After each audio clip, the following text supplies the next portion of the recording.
Hello students, તો આપણે પ્રક્રિયાની સ્વયંસ્ફુરિતાની ચર્ચા કરતા હતા. આ ચેપ્ટરનો લાસ્ટ ટોપિક પર આપણે પહોંચી ગયા છે. સ્વયંસ્ફુરિતામાં આપણે બે અવસ્થા વિધિની વાત કરવાના હતા. એક કરી ગયા છે એન્ટ્રોપી, અને હવે બીજો છે મુક્ત ઉર્જા. એન્ટ્રોપી દ્વારા પણ તમે મુક્ત પ્રક્રિયાની સ્વયંસ્ફુરિતા નક્કી કરી શકો છો. તેના માટે તમારે પ્રણાલીની મુક્ત ઉર્જા અને પર્યાવરણની મુક્ત ઉર્જા શોધવાની, બંનેનો સરવાળો કરવાનો. સરવાળો ધન મળે તો પ્રક્રિયા આપમેળે થશે ને ઋણ મળે તો પ્રક્રિયા થશે નહીં. હવે આ જ વસ્તુ આપણે મુક્ત ઉર્જા દ્વારા કેવી રીતે નક્કી કરી શકીએ, અથવા તો કહી શકીએ કે મુક્ત ઉર્જાની જરૂર શા માટે પડી? તો જો એન્ટ્રોપી દ્વારા તમારે જો પ્રક્રિયાની સ્વયંસ્ફુરિતા નક્કી કરવી હોય તો તમારે પ્રણાલીની મુક્ત ઉર્જા પણ શોધવાની અને પર્યાવરણની બી શોધવાની.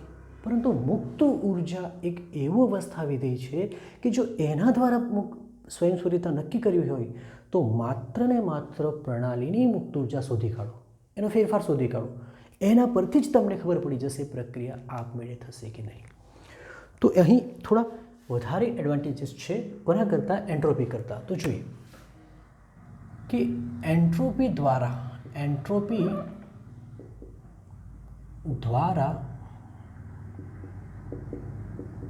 પ્રક્રિયાની સ્વયંસ્ફુરિતા નક્કી કરવા માટે બોલો કોની પ્રણાલી અને પર્યાવરણ બંનેની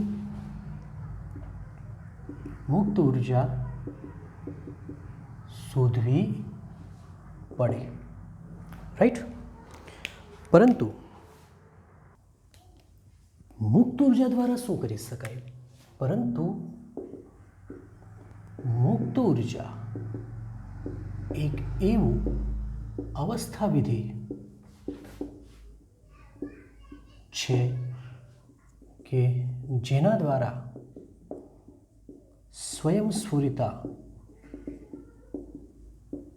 નક્કી કરવી હોય તો માત્ર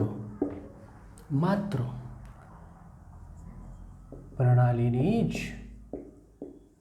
મુક્ત ઉર્જા શું કરવી પડે? શોધવી પડે. તો આ એનો એડવાન્ટેજ છે કે અહીં વધારે કામ નથી કરવા પડતું. માત્ર પ્રણાલીની મુક્ત ઉર્જા શોધી કાઢો, તમને ખબર પડી જશે કે પ્રક્રિયા આપમેળે થશે કે નહીં. ઓકે, ચાલો. મુક્ત ઉર્જા જી છે. મુક્ત ઉર્જા ચોથો અવસ્થા વિધેય છે. આપણે વાત કરી કે આ ચેપ્ટરમાં આપણે 4 અવસ્થા વિધેય જોવાના છે: આંતરિક ઉર્જા, એન્થાલ્પી, એન્ટ્રોપી અને મુક્ત ઉર્જા. પ્રથમ બે જે હતા તે ઉષ્માગતિશાસ્ત્રના પ્રથમ નિયમ પરથી આવે છે, જ્યારે હવે પછીના બે એટલે કે એન્ટ્રોપી અને મુક્ત ઉર્જા ઉષ્માગતિશાસ્ત્રના બીજા નિયમ પરથી આવે છે. આપણે જોઈ ગયા છે. મુક્ત ઉર્જા જી એ એન્થાલ્પી એટલે કે H અને એન્ટ્રોપી એટલે કે S સાથે નીચે પ્રમાણે સંબંધ ધરાવે છે. શું સંબંધ છે? તો G બરાબર H માઇનસ TS. પણ એક વાત તો ક્લિયર છે કે ભાઈ મુક્ત ઉર્જા અવસ્થા વિધેય છે.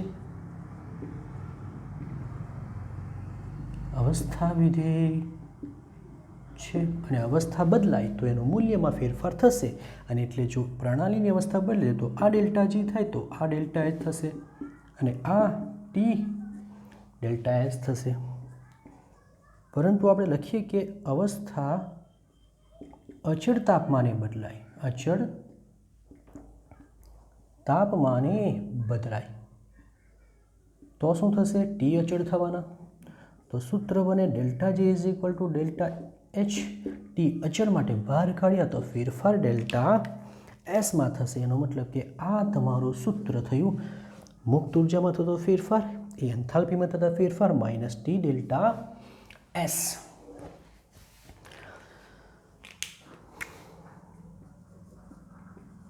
મુક્ત ઉર્જા અવસ્થા વિધેય તો છે જ, પરંતુ માત્રાત્મક ગુણ પણ છે.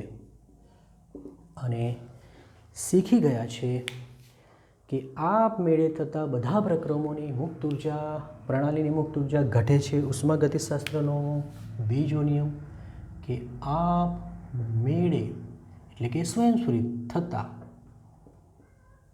બધા પ્રક્રમોમાં પ્રણાલીની મુક્ત ઉર્જા શું થાય છે? ઘટે છે, એટલે કે ઋણ થાય છે. તો આ સેન્ટેન્સ પરથી આપણે પ્રક્રિયાની શું નક્કી કરીએ? સ્વયં સ્ફુરિતા નક્કી કરીશું. સમજો બરાબર. ફરી પાછા મુક્ત ઉર્જા શું છે? અવસ્થા વિધેય ક્યાંથી મળે છે? ઉષ્માગતિશાસ્ત્રના બીજા નિયમથી. શાના માટે જરૂરી છે? પ્રક્રિયાની સ્વયંસ્ફુરિતા નક્કી કરવા માટે. કોના પર આધાર રાખીએ? તો ડેલ્ટા જી બરાબર delta H minus T delta S એટલે કે એન્થાલ્પી અને એન્ટ્રોપી પર જ આધાર રાખે છે. તો આ એની કોમન વાત થઈ ગઈ. હવે જો પ્રણાલીની મુક્ત ઉર્જાનો ફેરફાર મતલબ શું આવે? ડેલ્ટા જી ફેરફાર ઋણ મળેનો મતલબ શું થાય? ડેલ્ટા જી લેસ ધેન 0 મળે તો પ્રક્રિયા આપમેળે થાય. યાદ રાખજો, જો ડેલ્ટા જીનું મૂલ્ય પ્રક્રિયા દરમિયાન ઋણ મળે એટલે કે એક અવસ્થામાંથી બીજી અવસ્થામાં જાય તો આ ફેરફાર તમને ઋણ મળે તો પ્રક્રિયા આપમેળે થાય. પરંતુ જો પ્રણાલીની મુક્ત ઉર્જાનો ફેરફાર ધન મળે મતલબ ડેલ્ટા જી ગ્રેટર ધેન 0 મળે તો પ્રક્રિયા આપમેળે થશે નહીં. અને ત્રીજું, જો પ્રણાલીની મુક્ત ઉર્જાનો ફેરફાર શૂન્ય મતલબ ડેલ્ટા જી બરાબર 0 મળે તો પ્રક્રિયા સંતુલનમાં હોય છે. તો ક્લિયર થઈ ગયું કે જો ઋણ મળે તો પ્રક્રિયા આપમેળે થાય, જો ધન મળે તો પ્રક્રિયા આપમેળે થશે નહીં. પરંતુ અહીં એક નોટ લખવી પડશે, ખાસ ધ્યાન આપજો કે જો પ્રક્રિયા આપમેળે થશે નહીં પણ કઈ દિશામાં? પુરોગામી દિશામાં આપમેળે ન થાય. કેમ? તો કે તે પુરોગામી દિશાની ડેલ્ટા જીનું મૂલ્ય ધન આવે તો એને ઉલટી પ્રક્રિયાનું ડેલ્ટા જીનું મૂલ્ય ઋણ હોવાથી તો પ્રતિગામી દિશા માટે ડેલ્ટા જી ઋણ મળે તેથી પ્રતિગામી આપમેળે થાય. સમજ પડે છે? પુરોગામી આપમેળે નહીં થાય તો એની ઉલટી ક્રિયા આપમેળે થાય. આ એક નોટ લખવાની છે. તો આ છે પ્રક્રિયાની સ્વયંસ્ફુરિતા નક્કી કરવા માટે ડેલ્ટા જીની વાત. બરાબર? ઓકે, ચાલો હવે આપણે ઉષ્માગતિશાસ્ત્રનો ત્રીજો નિયમ જોઈએ. ત્રીજો નિયમ શું છે સમજીએ. પહેલા નિયમ લખી દઈએ પછી સમજીશું કે સંપૂર્ણ શુદ્ધ સ્ફટિકમય ઘન પદાર્થ પણ બે પ્રકારના આવે, સ્ફટિકમય ઘન પદાર્થ અને અસ્ફટિકમય ઘન પદાર્થ. સ્ફટિકમય ઘન પદાર્થ એટલે એવા કે જેમાં ઘટક કણો એકદમ નિયમિત ગોઠવાયેલા હોય, જેમ કે NaCl. બરાબર? પણ અસ્ફટિકમય ઘન પદાર્થ એટલે કેવા કે જેમાં ઘટક કણો અસ્તવ્યસ્ત ગોઠવાયેલા હોય, જેમ કે કાચ ઘન પદાર્થ છે પરંતુ એમાં ઘટક કણોની ગોઠવણી બધી જગ્યાએ સમાન નથી, અસ્તવ્યસ્ત હોય છે. જ્યારે NaClના ગમે એટલા ટુકડા લેવો પણ એમાં ઘટક કણો એકદમ નિયમિત જ ગોઠવાયેલા હોય છે. તો ક્લિયર હોવું જોઈએ કે સ્ફટિકમય ઘન પદાર્થ કોને કહેવાય. ઓકે, શુદ્ધ તો હોવો જ જોઈએ, ચોખ્ખો હોવો જોઈએ. સંપૂર્ણ શુદ્ધ સ્ફટિકમય ઘન પદાર્થની એન્ટ્રોપી નિરપેક્ષ શૂન્ય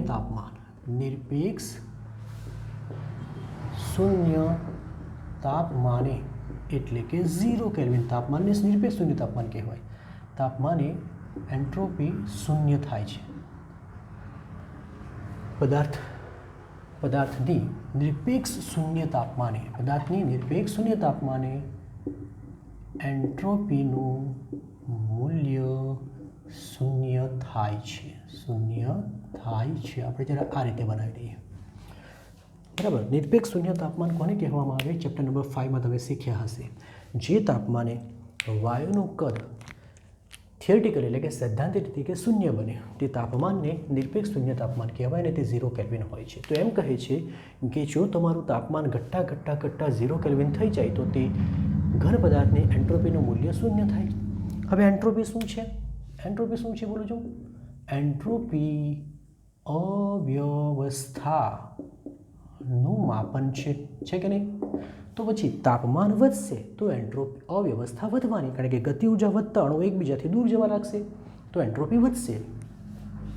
તેથી તાપમાન વધતા ઘન પદાર્થમાં અવ્યવસ્થા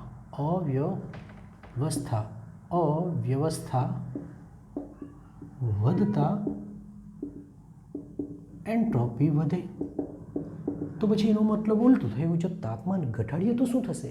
ગતિ ઉર્જા ઓછી થશે અને અણુ થોડા વ્યવસ્થિત થતા જશે એટલે કે એન્ટ્રોપી ઘટશે. પરંતુ તાપમાન ઘટતા વ્યવસ્થા વધવાને લીધે એન્ટ્રોપી ઘટે છે. તો પછી તાપમાન નીચું લાવતા જઈએ એન્ટ્રોપી ઘટતી જશે. ક્યારે શૂન્ય બનશે? તો તે જ તો ઉષ્માગતિશાસ્ત્રનો ત્રીજો નિયમ છે કે નિરપેક્ષ શૂન્ય તાપમાન જ્યારે તમે મેળવી લેશો ત્યારે એન્ટ્રોપી તમારી શૂન્ય થઈ જશે. એનો મતલબ કે જ્યારે તાપમાન આવું હશે ત્યારે ઘટક કણોમાં વ્યવસ્થા 100% વ્યવસ્થા હશે અને 0% શું હશે? એમાં અવ્યવસ્થા હશે. એટલે જ એન્ટ્રોપીનું મૂલ્ય શું થાય? શૂન્ય થાય છે. હવે બહુ અગત્યની વાત છે, એન્ટ્રોપી શાના પર આધાર રાખે? કણોની ગતિ ઉર્જા પર. ગતિ ઉર્જા પર આધારિત હોય છે. ગતિ ઉર્જા વધે તો એન્ટ્રોપી વધે. પરંતુ આંતરિક ઉર્જા એટલે શું છે ભાઈ? આંતરિક ઉર્જા એ તો ગતિ ઉર્જા વત્તા સ્થિતિ ઉર્જા, બધી ઉર્જાનો સરવાળો છે. હવે સમજો, જો તાપમાન તમે 0 કેલ્વિન લાવો તો તમારી ગતિ ઉર્જા તો 0 થઈ જાય. ગતિ ઉર્જા 0 થઈ જાય એનો મતલબ કે એન્ટ્રોપી શૂન્ય થઈ શકે. પણ શું આંતરિક ઉર્જા 0 થઈ શકે? તો આ પદ 0 બને પણ પદાર્થની સ્થિતિ ઉર્જા ક્યારે શૂન્ય ન બને, અને આ શૂન્ય ન બને તો આંતરિક ઉર્જા શૂન્ય બનતું નથી. સમજો કે તાપમાન 0 કેલ્વિન લાવતા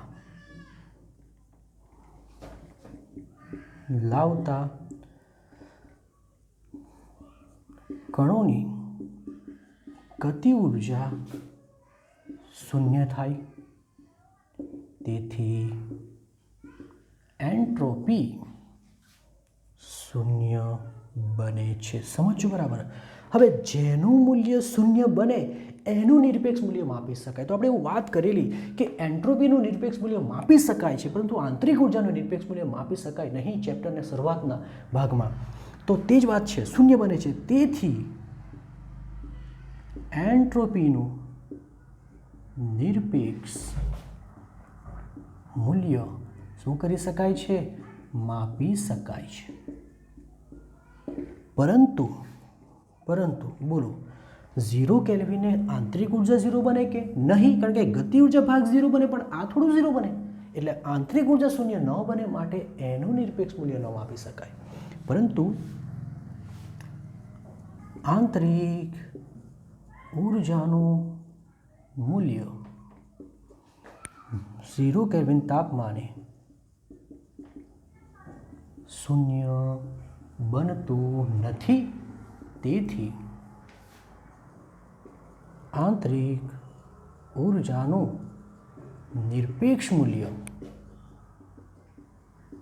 માપી શકાય નહીં. તો તે જવાબ મળી ગયો. જ્યાં આપણે વાત કરેલી કે આપણે આને પછાડી ચર્ચા કરીશું તો ચર્ચા અહીં મળી ગઈ કે શા માટે આંતરિક ઉર્જાનું નિરપેક્ષ મૂલ્ય ન માપી શકાય. કારણ કે 0 કેલ્વિન તાપમાન લાવીએ તો આ પદ તો 0 બને પણ આ ક્યારે 0 ન બને, એટલે આંતરિક ઉર્જા 0 ન બને અને જેનું મૂલ્ય શૂન્ય ન બને તેને નિરપેક્ષ મૂલ્ય માપી શકાતું નથી.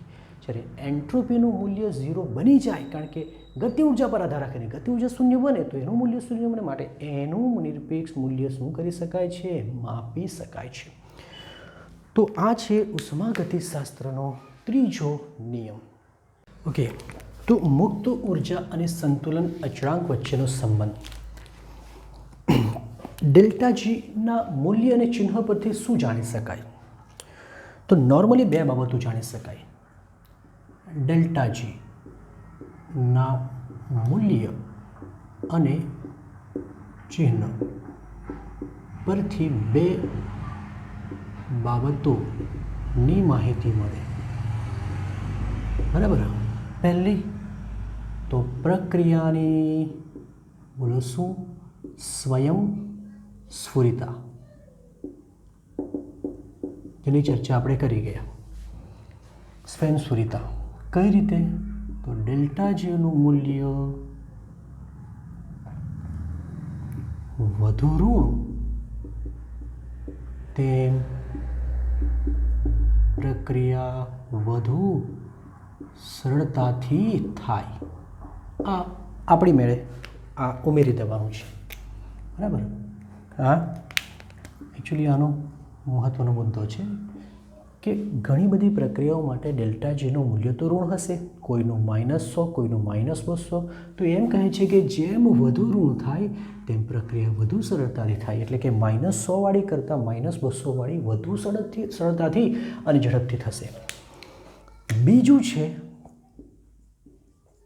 પ્રક્રિયા દરમિયાન થતું ઉપયોગી કાર્યની માહિતી. હવે આમાં એવું છે કે રાસાયણિક પ્રક્રિયા દરમિયાન ઉર્જા એક સ્વરૂપમાંથી બીજા સ્વરૂપમાં ફેરવાય તો તે દરમિયાન કાર્ય થાય છે. કાર્ય કેટલું થયું એ પણ આના પરથી જાણી શકાય. ને તે પણ એવું છે કે જેમ ડેલ્ટા જીનું મૂલ્ય વધુ ઋણ તેમ ઉપયોગી કાર્ય વધુ. તો આ પણ યાદ રાખવા જેવી બાબતો છે. બરાબર. ઉપયોગી કાર્ય માટે સંકેત વાપરવામાં આવે છે આમ W મેક્સિમમ. બરાબર, યાદ રાખજો, એ તમે 12થમાં એનો ખાસો અભ્યાસ કરશો. ની માહિતી. તો ડેલ્ટા જી એકચ્યુઅલી પ્રક્રિયાની સ્વયંસ્ફુરિતાનું માપન છે. પ્રક્રિયાની સ્વયંસ્ફુરિતાનું શું છે? માપન છે. નું માપન છે. બરાબર, માપન. તેમજ ડેલ્ટા જીનું મૂલ્ય પ્રક્રિયા દ્વારા થતું ઉપયોગી કાર્યની માહિતીનું પણ માપન છે. બધું જોઈ ગયા છે. ચાલો હવે મૂળ મુદ્દાની વાત કરીએ. એક પ્રતિવર્તી પ્રક્રિયાને ધ્યાનમાં લેતા. ચલો એક પ્રતિવર્તી પ્રક્રિયા લઈ લઈએ. એના એ મોલ, બીના બી મોલ, માંથી સીના સી મોલ અને ડીના ડી મોલ મળે છે. તો આ એના મોલ છે. એના એ મોલ છે, બીના બી મોલ, સીના સી મોલ. આ પ્રક્રિયા માટે મુક્ત ઉર્જા ફેરફારનું સૂત્ર છે ડેલ્ટા જી બરાબર ડેલ્ટા જી 0 વત્તા RT ln K. હવે આ સૂત્ર સાબિત નથી કરવાનું, આપણે સ્વીકારી લેવાનું છે. પ્રશ્ન થશે કે શું આમાં ડેલ્ટા જી છે, શું ડેલ્ટા જી 0 છે? તો અહીં ડેલ્ટા જી એ પ્રક્રિયાની મુક્ત ઉર્જા ફેરફાર. તો પછી ડેલ્ટા જી 0 શું છે? તો આ જ પ્રક્રિયા જો પ્રમાણિત સ્થિતિમાં થતી હોય, યાદ કરો પ્રમાણિત સ્થિતિ, બહુ ઘણીવાર શબ્દ વાપર્યો છે. જો આ જ પ્રક્રિયા પ્રમાણિત સ્થિતિમાં થતો હોય ત્યારે થતો મુક્ત ઉર્જા ફેરફાર, એટલે આ જ પ્રક્રિયા પ્રમાણિત સ્થિતિમાં થતી હોય ત્યારે થતો મુક્ત ઉર્જા ફેરફાર. આર તમારો વાયુ અચળાંક, ટી નિરપેક્ષ તાપમાન કેલ્વિન, તાપમાન કેલ્વિનમાં, તાપમાન હંમેશા કેલ્વિનમાં અને કેને કહેવામાં આવે પ્રક્રિયાનો સંતુલન અચળાંક, જેના વિશે તમે ડિટેલમાં ચેપ્ટર નંબર 7માં અભ્યાસ કરવાના છે. છતાં પણ અહીં હું તમને એનું સૂત્ર લખાવી દઉં છું. સૂત્ર છે સી મોલ ગુણ્યા ડી મોલ ના છેદમાં એના એ મોલ અને બીના બી મોલ. એનો મતલબ એ કે નિપજોની સાંદ્રતાનો ગુણાકાર ભાગ્યા પ્રક્રિયકોની સાંદ્રતાનો ગુણાકાર, એના પરથી આપણને કે મળે. હવે અગાડી, પરંતુ સંતુલન સ્થિતિ કોને કહેવાય? તો સાંભળો, સંતુલન સ્થિતિ મતલબ પુરોગામી પ્રક્રિયા જેટલી ઝડપથી થાય એટલી ઝડપથી પ્રતિગામી થાય. પ્રતિવર્તીનો મતલબ ખબર પડે ને? પ્રતિવર્તી મતલબ પુરોગામી દિશામાં પણ થાય અને પ્રતિગામી દિશામાં પણ થાય.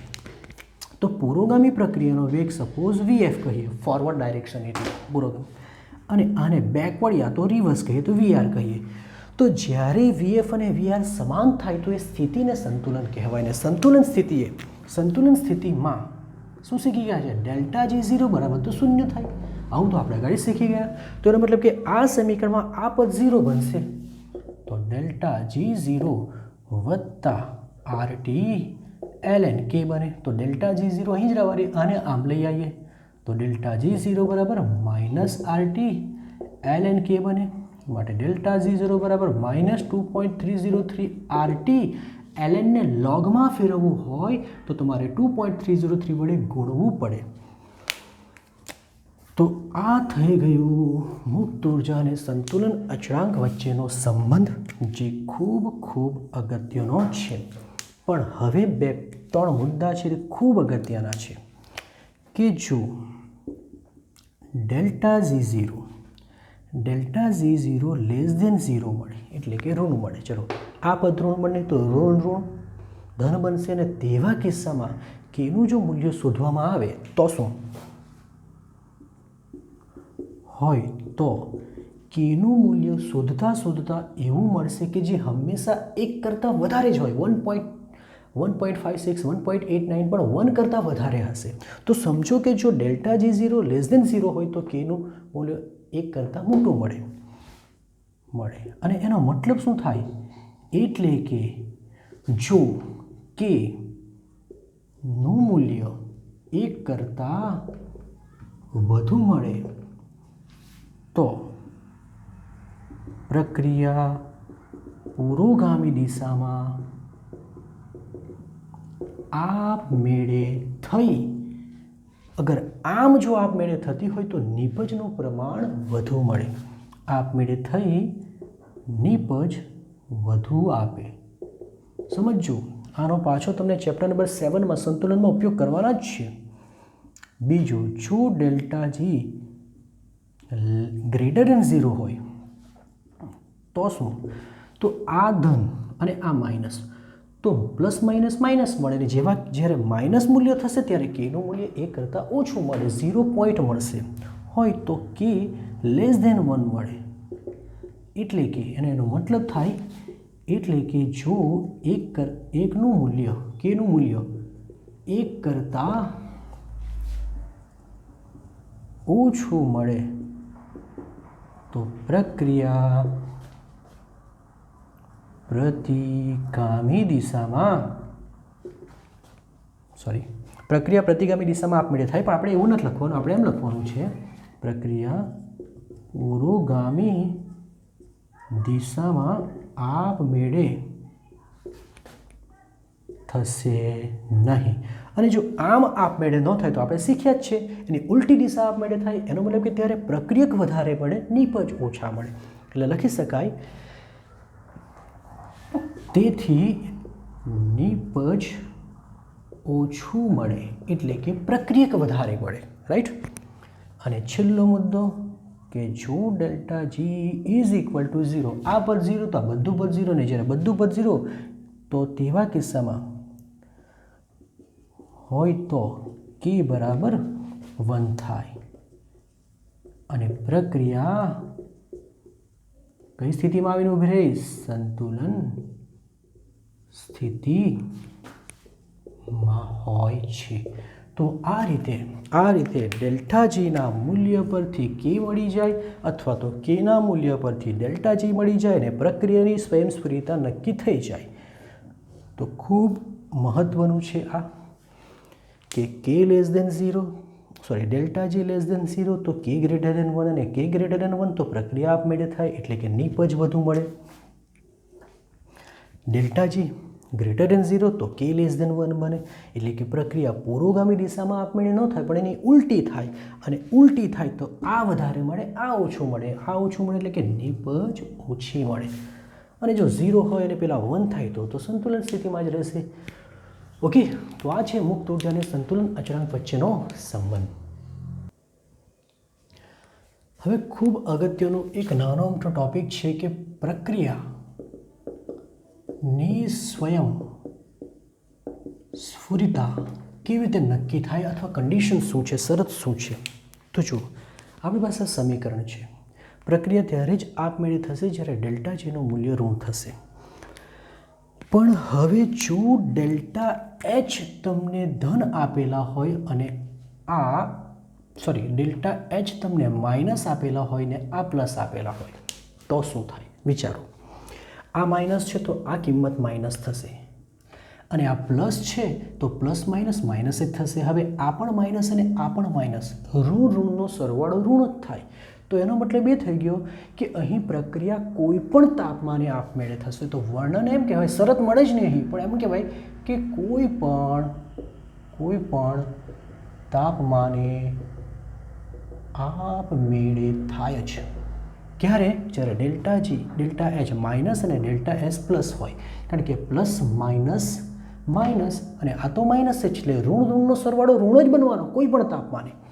પણ આ માઇનસ હોય ને આ પણ માઇનસ હોય તો શું?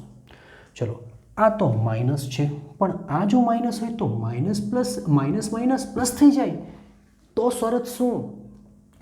કારણ કે આ તો તમારા ઋણ પણ આ માઇનસ હોય તો માઇનસ પ્લસ થઈ જાય. તો એવા કિસ્સામાં ડેલ્ટા એચ માઇનસ અને આ તમારા પ્લસ થઈ ગયા.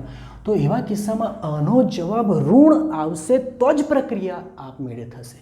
તો બોલો, ઋણ આવવા માટેની શરત એ છે કે આ નાનું હોવું જોઈએ ને આ મોટું હોવું જોઈએ. એનો મતલબ શરત છે ડેલ્ટા એચ મોટા હોવા જોઈએ ને ટી ડેલ્ટા એસ નાના હોવા જોઈએ. હવે આ નાનું થાય ક્યારે? તો તમારા તાપમાન નીચું હોય ત્યારે. કારણ કે ટી વધે તો આખું પદ વધે. તો સમજો કે અહીં પ્રક્રિયા નીચા તાપમાને જ શું થશે? આપમેળે થાય. તો આ વર્ણન છે ને આ શરત છે, બરાબર. હવે આ આપણે 2 વાર પ્લસ રાખીશું, અહીં 1 વાર પ્લસ અને 1 વાર માઇનસ. ચલો, આ પ્લસ અને આ પણ પ્લસ, આ ધન લખી દેવાના અને આ પ્લસ તો પ્લસ માઇનસ. એનો મતલબ કે આ મૂલ્ય પ્લસ થયું ને આ મૂલ્ય માઇનસ થયું. તો વિચારો, આનો જવાબ ઋણ ક્યારે આવશે?